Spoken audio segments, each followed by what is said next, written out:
Welcome to let's cook like experts. இன்றைக்கி நம்ம சேனலில் பார்க்கக்கூடிய recipe whole wheat dates cake.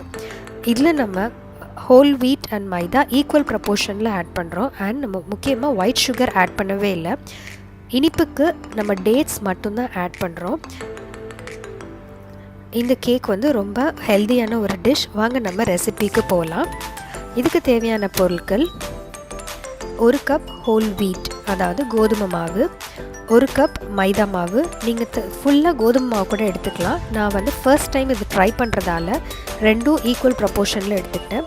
அப்புறம் ஒரு 500 ml மில்கை நல்லா காய வச்சு அதுக்கப்புறமா அந்த டேட்ஸை மிதமான சூடில் இருக்கும்போது ஊற போட்டு வச்சுருக்கேன். ஒரு 20 டேட்ஸ் எடுத்திருக்கேன்.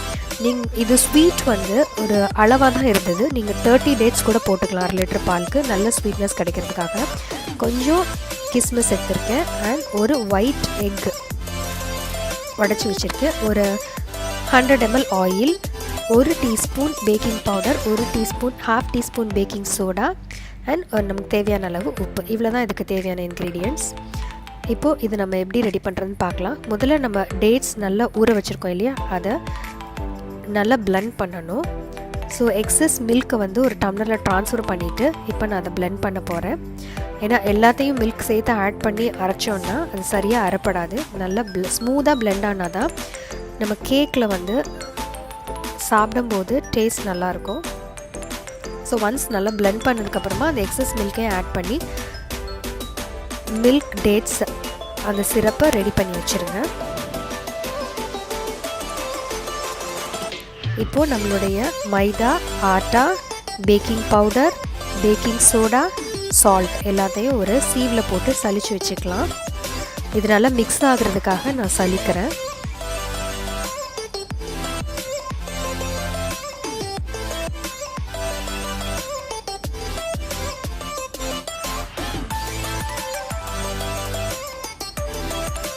ஒன்ஸ் அது ரெடியான பிறகு நம்ம அரைச்சி வச்சுருக்கக்கூடிய அந்த டேட்ஸ் மில்கை இதில் கலந்துடலாம். ரொம்ப அழுத்தி ப்ரெஸ் பண்ணாமல் லைட்டாக கட் அண்ட் ஃபோல்ட் மெத்தடில் கலந்து விடுங்க. இந்த மிக்சர் கொஞ்சம் கெட்டியாக தான் இருக்கும். இன்னும் நம்ம வந்து oil and egg white add பண்ணணும். அப்போ ஆட் பண்ணுறப்போ இந்த மிக்சர் நல்ல கன்சிஸ்டன்சிக்கு வந்துடும். ஸோ இப்போ கெட்டியாக இருக்கேன்னு சொல்லிவிட்டு எக்ஸ்ட்ரா பாலோ தண்ணியோ ஆட் பண்ணிடாதீங்க. இப்போ இந்த பதத்தில் இந்த மாவு இருக்குது. Just cut and fold.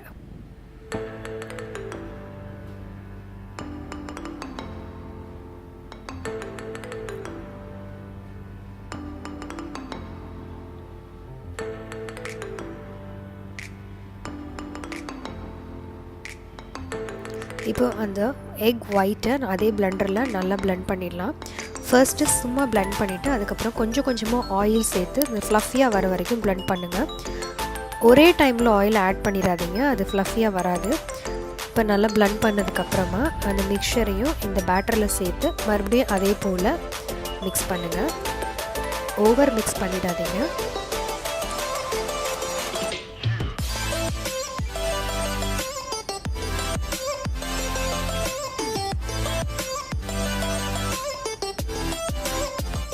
இப்போ பேட்டர் ரொம்ப ஸ்மூத்தாக வந்துடுச்சு.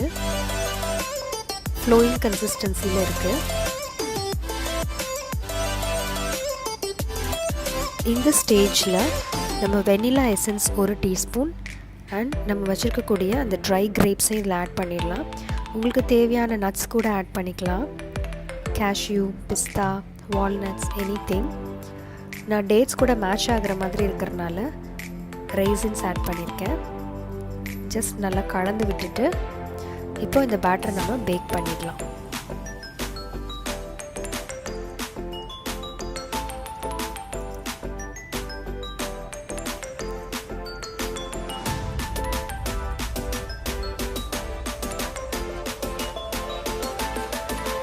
பேக்கிங் ட்ரேயில் ஆயில் அப்ளை பண்ணிவிட்டு கொஞ்சம் ஆல் பர்பஸ் ஃப்ளாரை அதில் தூவி இந்த மாதிரி ஸ்ப்ரெட் பண்ணுங்கள் ஃபுல்லாக.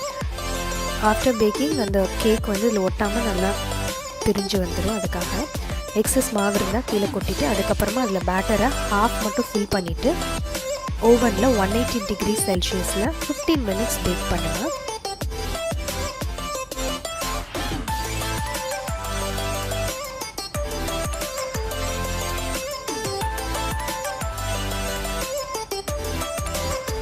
15 minutes ஆயிடுச்சு. இப்போ எடுத்து பார்க்கலாம்.